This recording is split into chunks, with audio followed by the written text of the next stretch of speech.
What up guys, and welcome back to the channel. You know who it is, it's Ronton from Wrench-a-holics, and today we're back in the lab. We're going to be doing a short and sweet quick review on the S13 skid plate by Xcessive. So not a lot to do, but we got an early morning start only because there's stuff that I got to wrap up on the car. My friend hit me up this morning. There's a meet tonight, so I'm going to try to make it out to that one.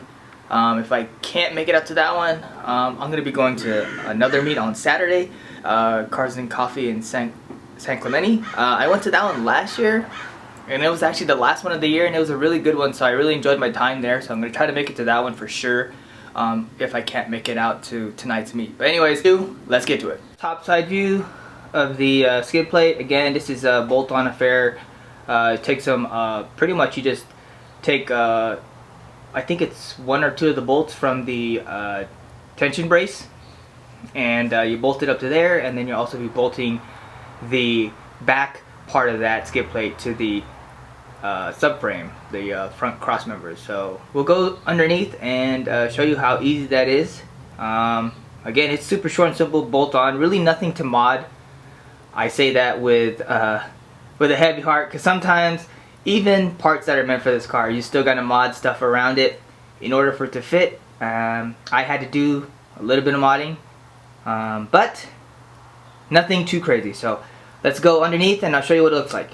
Alright, so underneath the car here, primarily, actually, yeah, you gotta take off both of the bolts for the front tension brace, and really only one of them is bolted onto the skid plate, while the other one is actually bolted onto the frame, the core support. So as you can see there, on that shot, the one on the left, that one actually is the bolt that holds down the skid plate, and the one on the right is the one that holds it to the cross member.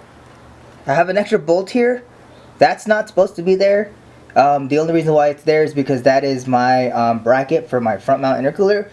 So if you have anything to mod, you might have to drill a hole, because it has to sit flush to the core support, and unfortunately with that bolt there, it wasn't going to sit flush, so I had to drill a hole through it and then obviously mount it up. It's another mounting point, so no harm, no foul, but you still got to drill through it.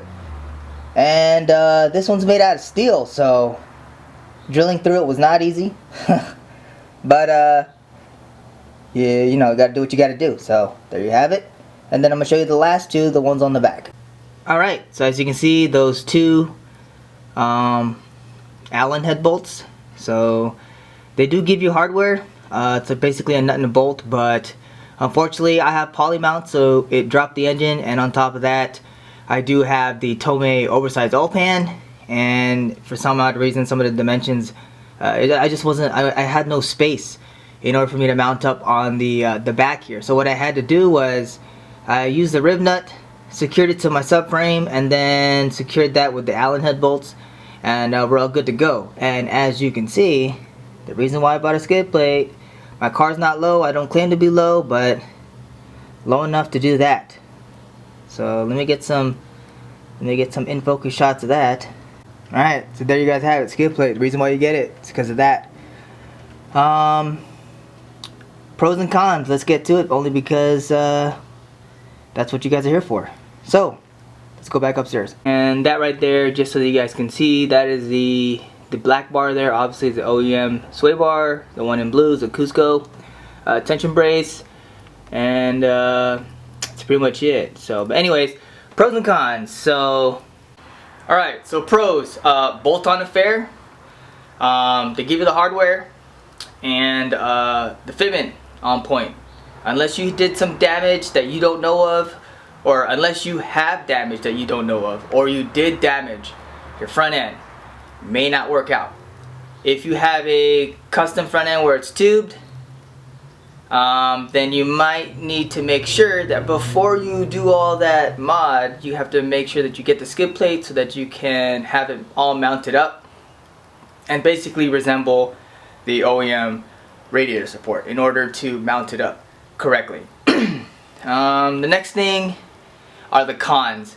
I would say there really isn't any con. The only con that I came across was because I did other modifications to the car before I got the skid plate, and then that had or that had given me more of a problem to install it, only because one, again, that bolt from my front mount intercooler, I had to drill a hole through it, and then on top of that, since I had the poly mounts, the engine sort of dropped, I put the oil pan on there, the Tomei one, and now I had no clearance to get the bolts to where it bolts up on the back to the cross member or subframe, whatever you want to call it.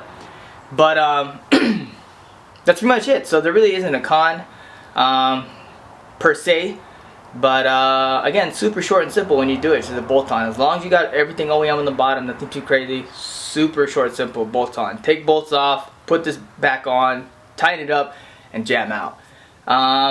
The reason why I went with this skid plate, there are other companies who do make skid plates, primarily PVM, GK Tech, and then you do have LRB Speed, but they advertise theirs as the under panel. But nonetheless, it still covers the oil pan. But the only reason why I didn't go with those three companies is because their oil pan material, or what they make their oil pan, their skid plate material, what they make it out of is aluminum. There's nothing wrong with that, but my concept, or my, the reason for me buying a skid plate was to protect my oil pan. Yes, the aluminum one will protect the oil pan, but I feel safer knowing that I have a steel oil pan, steel skid plate, excuse me, knowing that it's more robust, it's got some strength to it, and if I were to ever damage that piece to the point where it'll mess up anything on the bottom, I got bigger problems, because it's going to take a lot of force to damage that, as opposed to damaging the aluminum material. Again, nothing wrong with aluminum, nothing wrong with those companies. They're very legit in their manufacturing of parts. But for me, I just went with the stronger material. But hopefully, you guys can pick and choose whichever one you want to go with. I can't really speak on how the fitment is and all that for the other companies, because I don't have it. But for sure, if you go with Xcessive, you're not going to have any problems with fitment, nor installing it. It's super simple. It took me like 20 minutes, minus the fact that I had to do some mods. But if I didn't have to do any mods, it was like a 20-minute install. It took me longer to jack up the car than for me to install the parts. Let's put it that way.